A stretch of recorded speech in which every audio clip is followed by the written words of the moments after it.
It's been about 2 weeks since the Disinformation Governance Board was announced by the DHS, the Department of Homeland Security, led by Secretary Mayorkas. Now, he's also been in charge of the southern border, and we know how much of a disaster that has been. But he assures us that this Disinformation Governance Board is a small body within the DHS and that the sole purpose is to prevent disinformation from harming our homeland. And he says that Americans will not be spied upon. But the person he has put in charge makes me a little suspicious and not quite willing to believe what exactly he is telling the press.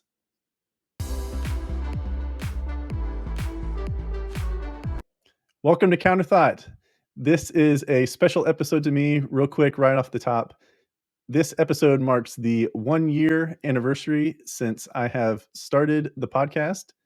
It is episode 49, which means I guess I missed 3, possibly 4 episodes over the past year, thanks to holidays or being sick, and well, both really. But I want to thank you for supporting me through either listening to the podcast or viewing the podcast. Since about 15 episodes ago, I switched over to video. And so there's video and now audio, YouTube and Rumble for the video, and then basically anywhere you can listen to your podcast for the audio versions only. But this passion project of mine has now reached the 1-year mark. And over this 1 year, I've talked about everything from nuclear family, to state action censorship, to Afghanistan withdrawal, to faith, fear, and freedom, to talking about inclusive Christianity, talking about some current topics, and then just in the news, and then just larger topics as a whole that I think we need to discuss and contemplate as a society, as a country. This podcast is about conserving American freedom, culture, and values. And I believe I've done a good job over this first year talking about different things, different topics that touch on all 3 of those pillars of this podcast. So again, thank you for supporting me, and please promote this podcast anytime you feel like I say something that needs to be heard by others, by like-minded people, maybe even not like-minded people. But please share as much as you can, as long as you feel like I'm producing content that is worth sharing. And if you feel like there's areas I could improve upon, please leave them in the comments. Shoot me an email, counterthoughtpodcast@gmail.com. Put your comments in this video or any other video before this one on YouTube or Rumble, or find me on Instagram or the Counterthought Podcast page on Facebook. And let me know what you think. Let me know what you would like to see, what you would like to hear about. And again, thank you for your support. So the Disinformation Governance Board, again, Department of Homeland Security, it's been tucked inside there. That Department of Homeland Security is led by Secretary Mayorkas, and he has done a horrible job on the southern border. He seems like he is unqualified to manage the southern border. It's either that, or he is just purposely, along with the Biden administration, doing what they are doing with the number of migrants coming to the southern border. In 2020 or 2021, I believe it was 1.8 million illegal immigrant encounters at the southern border. We are on pace in 2022 to go well beyond that, especially if Title 42 is lifted, which is supposed to be lifted towards the end of the month. I believe it's May 23rd is the date. But with all of that, we're supposed to trust Mayorkas and his DHS with this Disinformation Governance Board.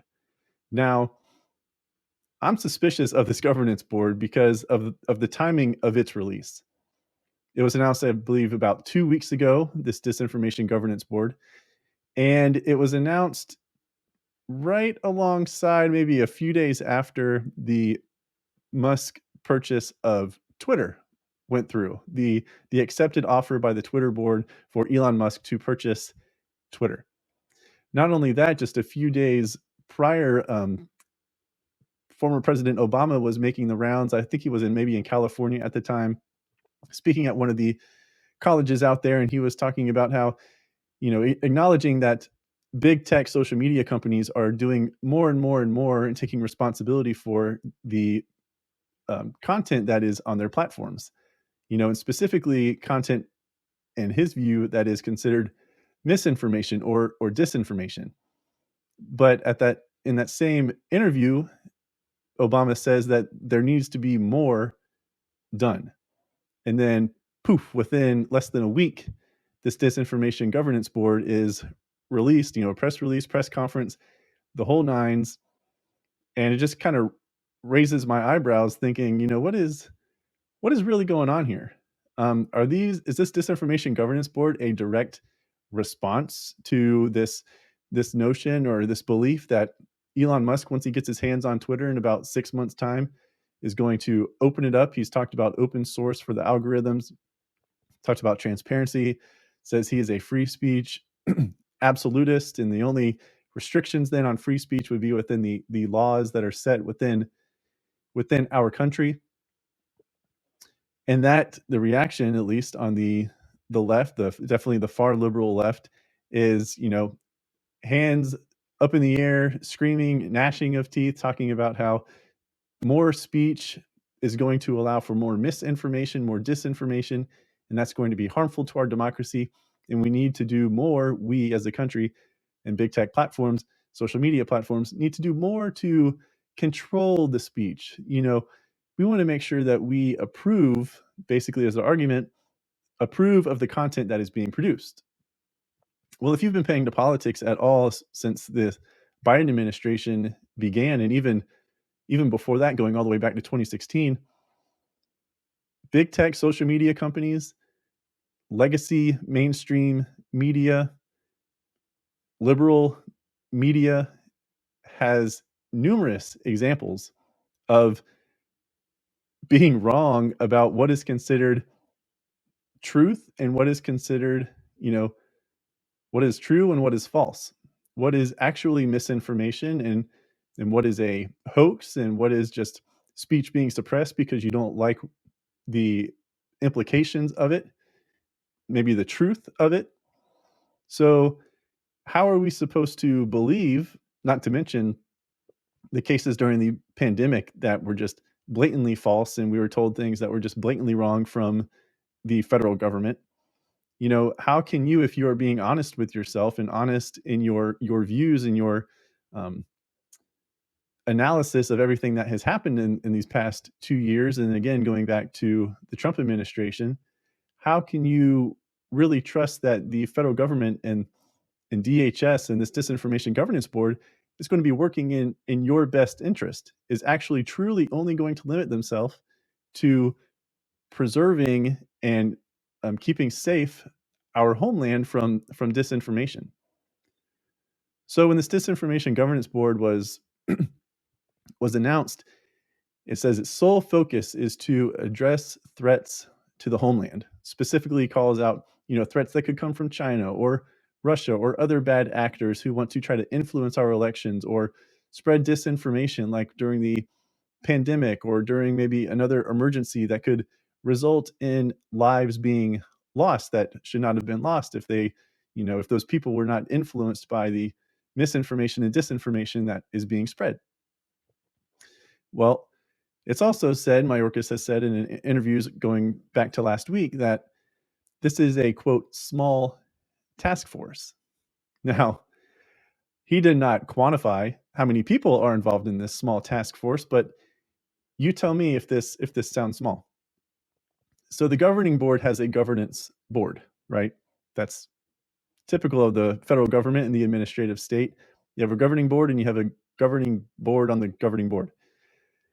But this governance board is co-chaired by the DHS Office of Policy, the Office of the General Counsel, DHS leaders from within CISA, that's the Cyber Information Security Agency, FEMA, CBP, so Customs and Border Patrol, the Office of Civil Rights and Civil Liberties, the Office of Intelligence and Analysis, Science and Technology Directorate, and the Privacy Office. That is 1, 2, 3, 4, 5, 6, 7, 8, 9, about 10 sub-agencies that are co-chairing this governance board. So that leads me to believe that this is no small task force. And I agree that if truly this governance board is going to Disinformation Governance Board, the DGB as they're calling it, you know, KGB, DGB, but if this DGB is truly going to focus on limiting disinformation coming from bad foreign actors, then I agree we should probably have as many people as possible working on this to prevent that from happening. But I don't I don't have any good examples. I don't think the federal government can put any credibility behind themselves to justify us believing, or me believing, that this is only going to be limited to bad foreign actors. Mayorkas said that, you know, American citizens will not be spied upon. But is that really going to be the case?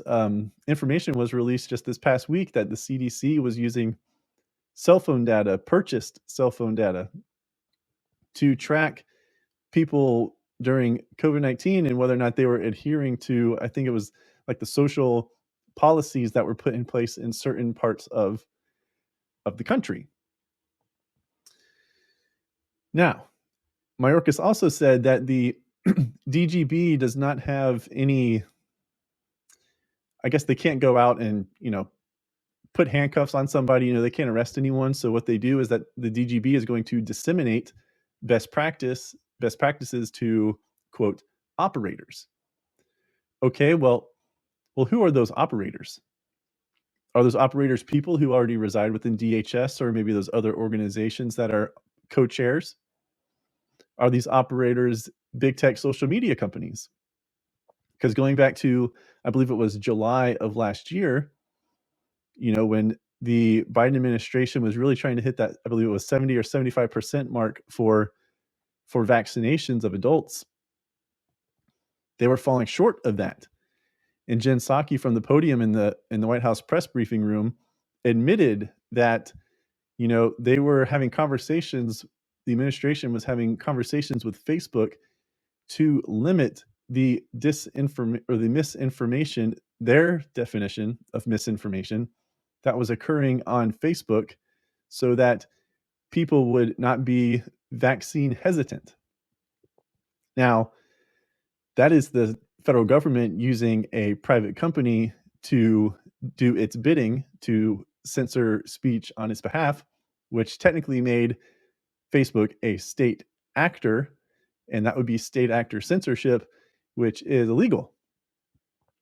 So that example alone, is a red flag to me of, can I really trust this DGB, the Disinformation Governance Board?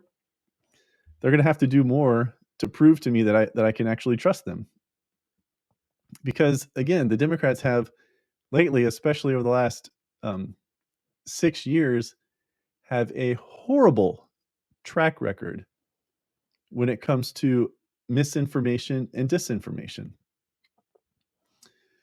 We have big tech social media companies, right? Big tech social media companies have had their hands caught in the cookie jar numerous times. I just gave that example of the Biden administration asking Facebook to, suppress or limit the reach of posts on their platform that could be causing vaccine hesitancy. Talked about in previous episodes, and again now, that the Hunter Biden laptop story was a combination of Facebook, Twitter, I believe Instagram got in on it, and maybe one other platform, to suppress that story, to suspend the New York Post account. And not only that, but it went so far to where you could not even share that article in your DMs on Twitter, and I'm sure also on Facebook as well. And then we also have examples of the media just spouting the talking points from the Democrat Party or from the White House and other disinformation. Think about the Russia hoax. The Russia hoax, we were told for years, not only from the media that was true, not the hoax was true, but that the collusion was true, ultimately ending up being a hoax the entire time, but was never acknowledged. They were just lying basically for 3-4 straight years in a row. And that goes back to, also was tied to our federal government, our intelligence agencies, our judicial Department of Justice with the FBI. It was also tied into big media, big tech, Department of Justice. The FBI within the Department of Justice goes to the intelligence agencies, all the way up the ladder, so to speak, and that is still being reviewed of how much was actually known and everything. And Sussman, I think, goes on trial next week. His trial begins, Michael Sussman, but it goes all the way back to the Clinton campaign. So we're talking all the way back to 2016. And not only that, but there are senators and representatives, mainly Adam Schiff and Eric Swalwell and everything, which, slept with a Chinese spy. But regardless, it just permeated through so many different areas within our government and within media and tech. So how can we trust them? And then COVID information. That's probably going to get the flag put up on this video on YouTube. Hopefully they don't take it down.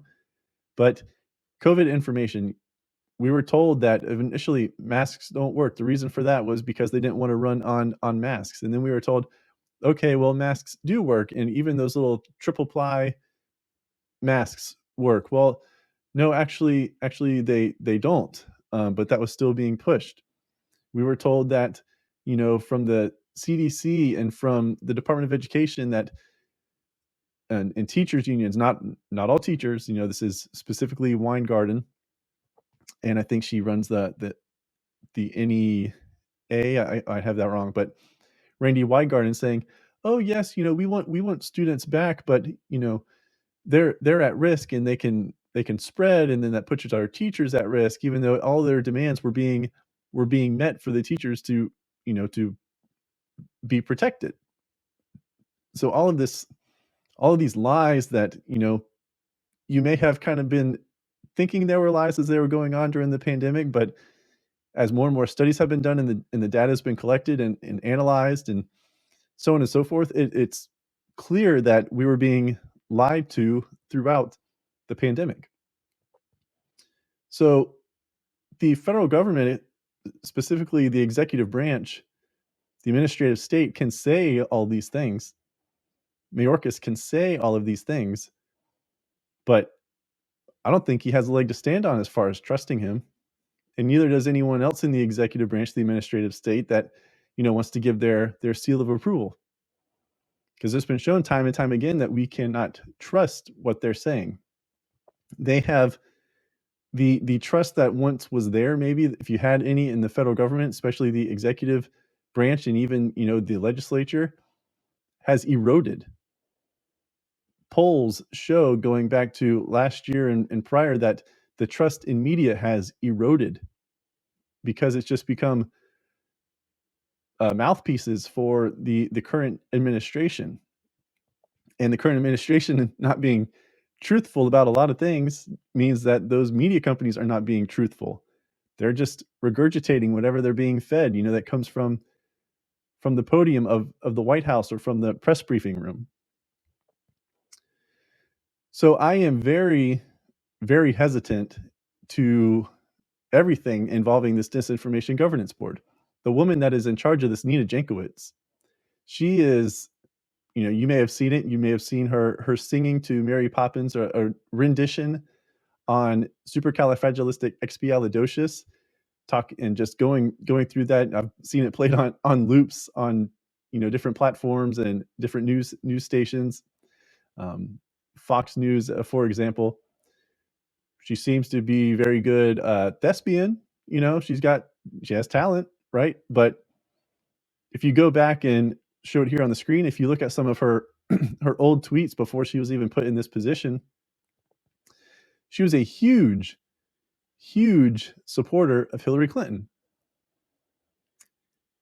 She quoted one of her tweets here from Hillary Clinton. She quoted Hillary saying, "We've never been in an election where a foreign power has worked so hard to influence our election." That's Hillary Clinton talking about Russia. And Nina Jankowicz says, hashtag I'm with her, which was, the campaign slogan for Clinton. And then above that, just a month later, the leader of the Disinformation Governance Board says Trump had not one but 2 secret email servers to communicate with an influential Russian bank. Unbelievable. Well, if you go back a few episodes of mine, I think it's around episode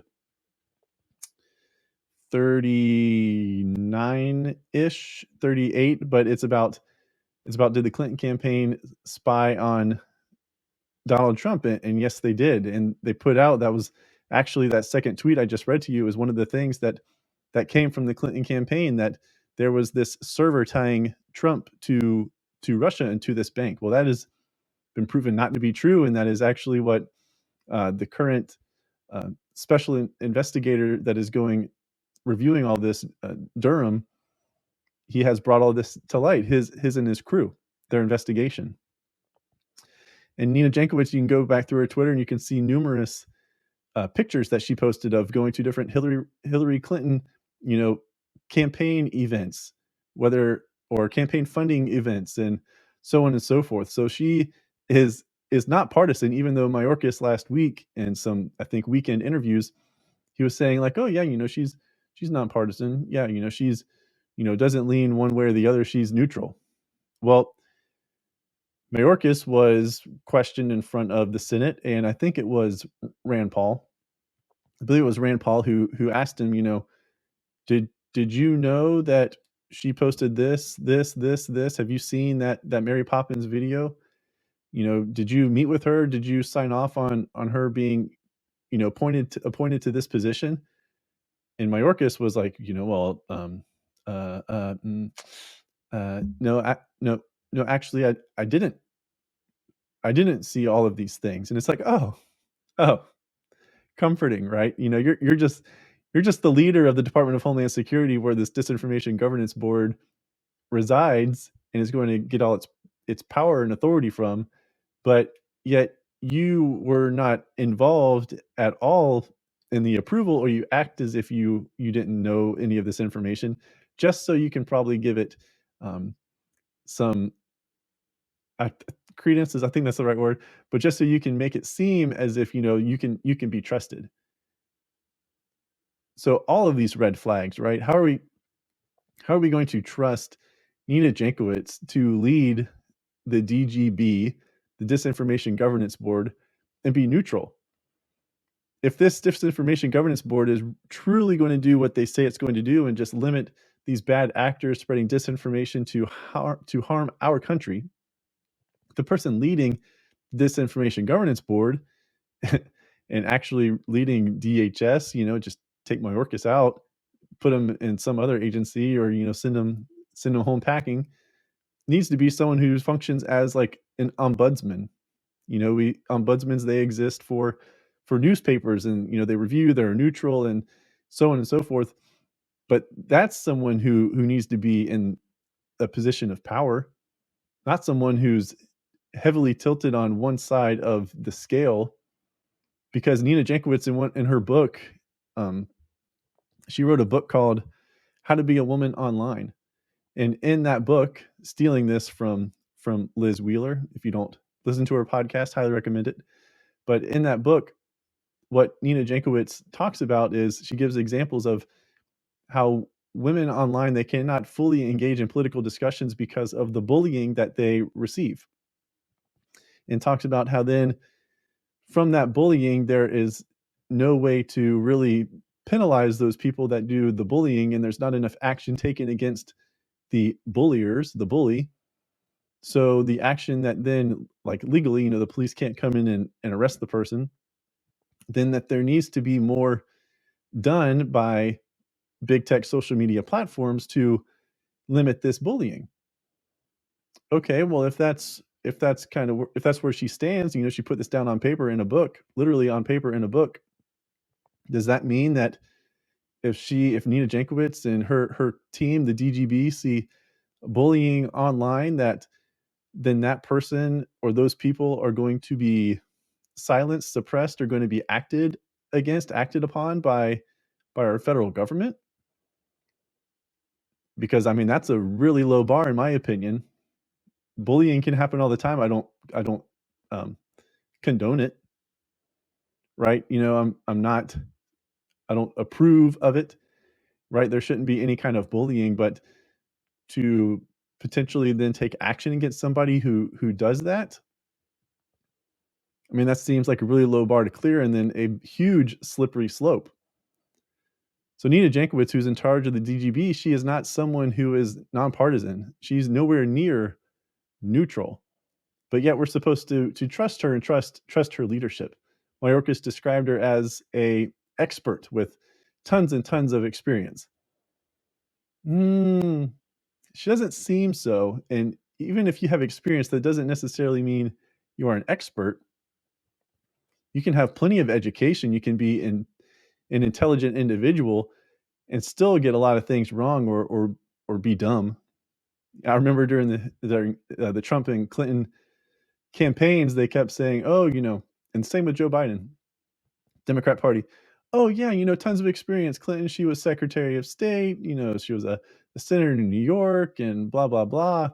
You know, tons of experience. You know, she would be the best pick." And I'm sitting here thinking, like, well, just because you have experience doesn't necessarily mean you know what you're talking about. I could have 15 years experience doing one type of job and be terrible at that job. But so that doesn't mean that just because I have experience means I'm the best person for the next job. That's just that argument is so weak. You know, put your trust in someone or hire someone just because they have experience. Okay, well, what did they accomplish? What do they actually know? So I just have so many questions for this DGB. Everyone talks about it, especially on the political right, that this is like the Ministry of Truth from the 1984. Read that book back in middle school. I probably need to reread it, right? Or probably should have started rereading it last year, and because it's getting a lot of things from that book are really starting to pop up right now. But everyone on the right is, you know, hands up in the air saying, "Whoa, what is this Disinformation Governance Board all about?" The only person on the right that I've actually heard, you know, just basically dismiss the DGB is Bill O'Reilly. I believe it was a week or maybe 2 weeks ago where he where he said that this is just a distraction to distract from other things that the Biden administration are doing horribly about. I don't really I don't believe that. I disagree with Bill on that. He's a straight shooter and is right about a lot of things, you know, with his political acumen and his opinions and so on and so forth. But I'm going to disagree with him on this one.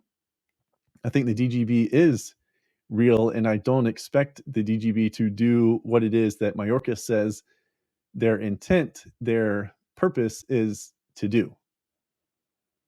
So do not sleep on this. Do not let this just be. I know it's like drinking from a fire hose. You know, all this information that is out there, all the information that's on the news is only a fraction of all the information that goes on within the administrative state, the executive branch, the legislative branch, the judicial branch is just a lot.